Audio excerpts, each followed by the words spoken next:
Dr. Wong, Dr. Keogh, Mrs. Nowogrodzki, Ms. Curran, members of the Board of Education, family and friends of the graduates, ladies and gentlemen of the Wellesley High School class of 2012.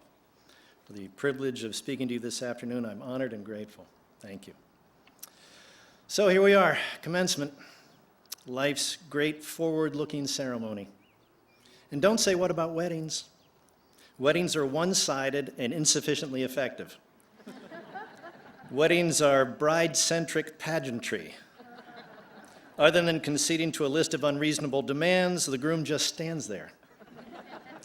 No stately, hey everybody look at me procession, no being given away, no identity-changing pronouncement. And can you imagine a television show dedicated to watching guys try on tuxedos?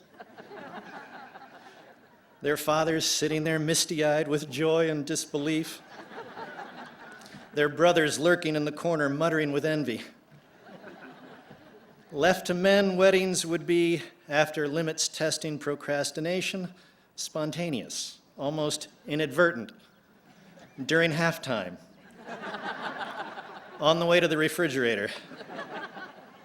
And then there's the frequency of failure. Statistics tell us half of you will get divorced.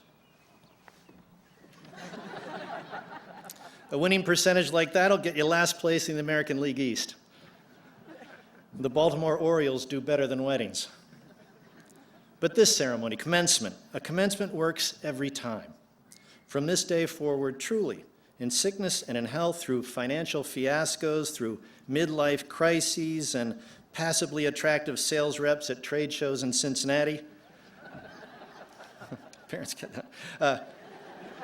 Through diminishing tolerance for annoyingness, through every difference, irreconcilable and otherwise, you will stay forever graduated from high school, you and your diploma as one till death do you part.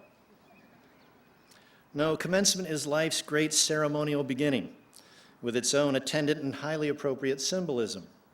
Fitting, for example, for this auspicious rite of passage is where we find ourselves this afternoon, the venue. Normally, I avoid cliches like the plague, wouldn't touch them with a 10-foot pole, but here we are on a literal level playing field. That matters, that says something. And your ceremonial costume, shapeless, uniform, one size fits all. Whether male or female, tall or short, scholar or slacker, spray-tanned prom queen or intergalactic Xbox assassin, each of you is dressed, you'll notice, exactly the same. And your diploma, but for your name, exactly the same. All of this is as it should be because none of you is special. You're not special. You're not exceptional. Contrary to what your U9 soccer trophy suggests, your glowing 7th grade report card, despite every assurance of a certain corpulent purple dinosaur, that nice Mr. Rogers, and your batty Aunt Sylvia, no matter how often your maternal caped crusader has swooped in to save you, you are nothing special. Yes, you've been pampered, cosseted, doted upon, helmeted, bubble-wrapped. Yes, capable adults with other things to do have held you, kissed you, fed you, wiped your mouth, wiped your bottom, trained you, taught you, tutored you, coached you, listened to you, counseled you, encouraged you, consoled you, and encouraged you again. You've been nudged, cajoled, wheedled, and implored. You've been feted and fawned over and called sweetie pie. Yes, you have. And certainly we've been to your games, your plays, your recitals, your science fairs. Absolutely, smiles ignite when you walk into a room, and hundreds gasp with delight at your every tweet. Why, maybe you've even had your picture in the Townsman. And now you've conquered high school, and indisputably here we all have gathered for you, the pride and joy of this fine community, the first to emerge from that magnificent new building. But do not get the idea you're anything special, because you're not. The empirical evidence is everywhere, numbers even an English teacher can't ignore. Newton, Natick, I'm allowed to say Needham, yes? That has to be 2,000 high school graduates right there, give or take, and that's just the neighborhood ends.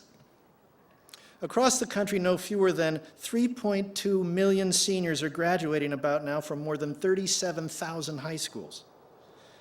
That's 37,000 valedictorians.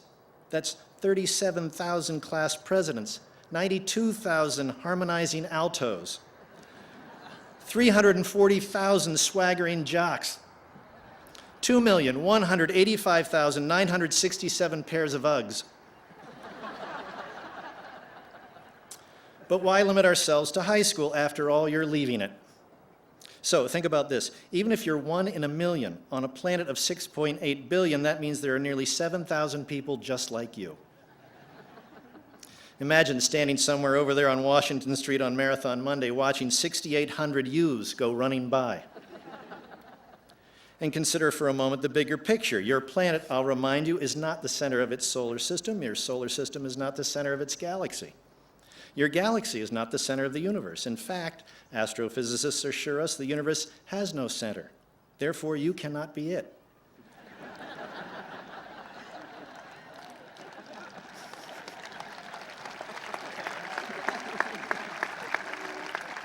Neither can Donald Trump, which someone should tell him. Although the hair is quite a phenomenon. But Dave, you cry. Walt Whitman tells me I'm my own version of perfect. Epictetus tells me I have the spark of Zeus. And I don't disagree. So that makes 6.8 billion examples of perfection, 6.8 billion sparks of Zeus. You see, if everyone is special, then no one is. If everyone gets a trophy, trophies become meaningless. In our unspoken but not so subtle Darwinian competition with one another, which springs, I think, from our fear of our own insignificance, a subset of our dread of mortality, we have of late, we Americans, to our detriment, come to love accolades more than genuine achievement.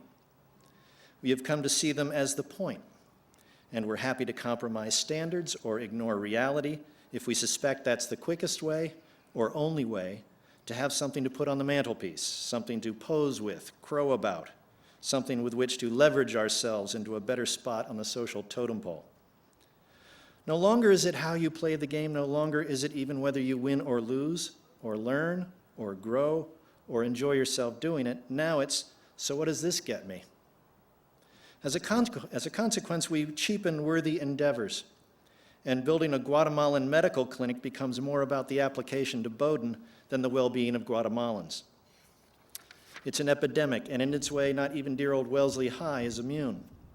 One of the best of the 37,000 nationwide Wellesley High School, where good is no longer good enough, where a B is the new C, and the mid-level curriculum is called advanced college placement. And I hope you caught me when I said one of the best.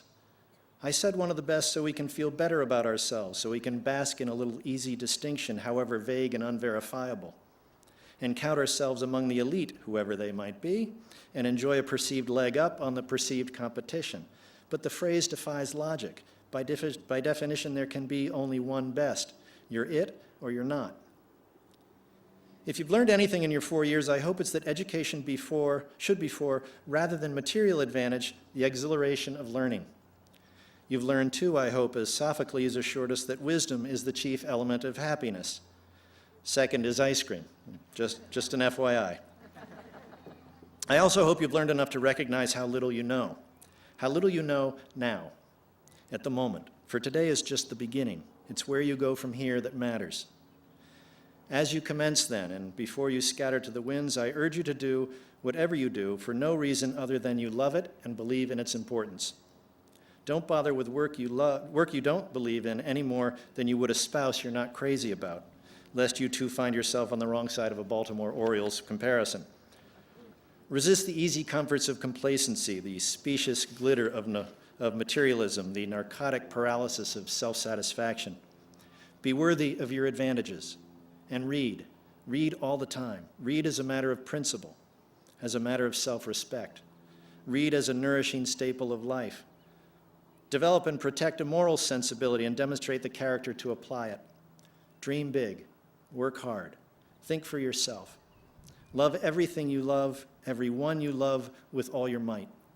And do so, please, with a sense of urgency, for every tick of the clock subtracts from fewer and fewer, and as surely as there are commencements, there are cessations, and you'll be in no condition to enjoy the ceremony attendant to that eventuality, no matter how delightful the afternoon.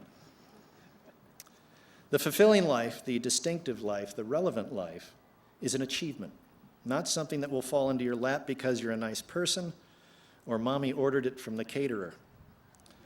You'll note the Founding Fathers took pains to secure your inalienable right to life, liberty, and the pursuit of happiness. Quite an active verb, pursuit. Which leaves, I should think, little time for lying around watching parrots roller skate on YouTube. The first President Roosevelt, the old Rough Rider, advocated the strenuous life. Mr. Thoreau wanted to drive life into a corner, to live deep and suck out all the marrow. The poet Mary Oliver tells us to row into the swirl and roil. Locally, someone, I forget who, from time to time encourages young scholars to carpe the heck out of the diem. The point is the same. Get busy. Have at it. Don't wait for inspiration or passion to find you. Get up, get out, explore, find it yourself, grab hold with both hands. Now, before you dash off and get your YOLO tattoo, let me point out the illogic of that trendy little expression, because you can and should live not merely once, but every day of your life. Rather than you only live once, it should be you live only once, but because ELU doesn't have the same ring, we shrug and decide it doesn't matter. None of this day seizing, though, this ELUing, should be interpreted as license for self-indulgence. Like accolades ought to be, the fulfilled life is a consequence, a gratifying byproduct. It's what happens when you're thinking about more important things. Climb the mountain not to plant your flag, but to embrace the challenge, enjoy the air, and behold the view. Climb it so you can see the world, not so the world can see you. Go to Paris to be in Paris, not to cross it off your list and congratulate yourself for being worldly. Exercise free will and creative independent thought, not for the satisfactions they will bring you, but for the good they will do others, the rest of the 6.8 billion, and those who will follow them. And then you too will discover the great and curious truth of the human experience is that selflessness is the best thing you can do for yourself.